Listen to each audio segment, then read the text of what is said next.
Olá novamente! Nesse segundo vídeo faço a explicação da tarefa 2 da disciplina e uma explanação sobre os conteúdos das unidades 2 e 3.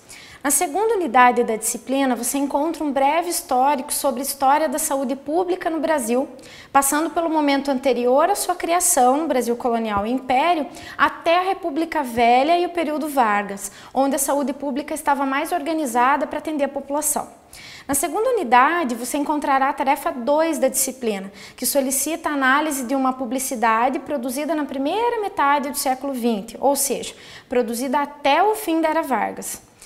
Esse período apresentou inúmeras mudanças nos hábitos dos brasileiros e divulgou modelos de saúde e higiene que se tornaram parte do cotidiano da população. Selecione a propaganda que mais te chamar a atenção e produza um texto de análise sobre essa publicidade, com respaldo, claro, em obras teóricas, analisadas nessa disciplina. Você também pode procurar e dialogar com outros autores e produtos acadêmicos complementares à análise. Copie e cole a imagem em um editor de texto, referencie a imagem com data, local da publicação, número de página, edição, etc. Faça análise a partir do embasamento teórico. O texto deve ser de sua autoria.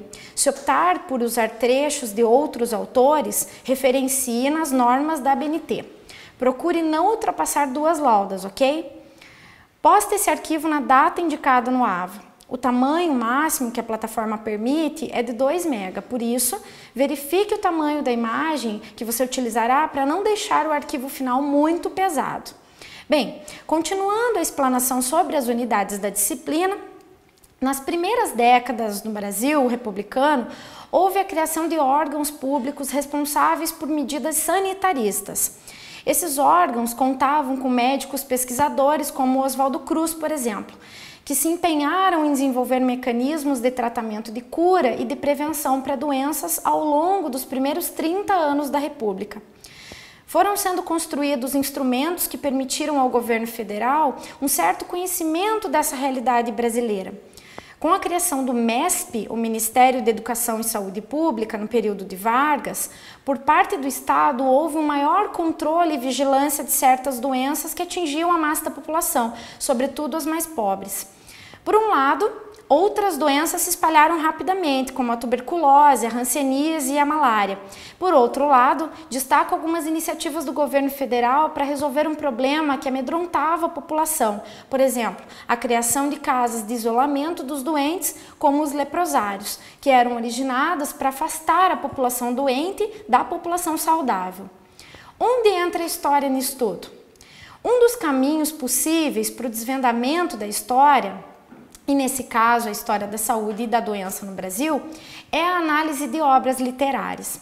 A literatura pode nos fornecer elementos para a composição de visões, de representações sobre a mentalidade de uma época.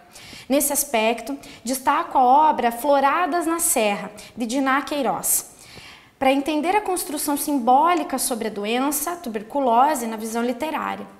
Usando um repertório de significados e de linguagem de fácil compreensão, as obras de literatura acabam traduzindo, de certa forma, a sociedade em que viveu a autora. Essa obra permite identificar alguns estereótipos construídos no Brasil e no mundo sobre a tuberculose. Mal do século, uma visão romântica, doenças de intelectuais e de pobres, resultado de uma vida de costumes mundanos e promíscuos. Dessa forma, estereótipos responsáveis pelos preconceitos e rejeição social foram sendo espalhados. Por fim, vale encerrar as reflexões feitas anteriormente, enfatizando que a história das doenças é um campo rico a ser explorado. Há muito que pesquisar. Bons estudos e boa caminhada através da arte e documento pela história da saúde e doença.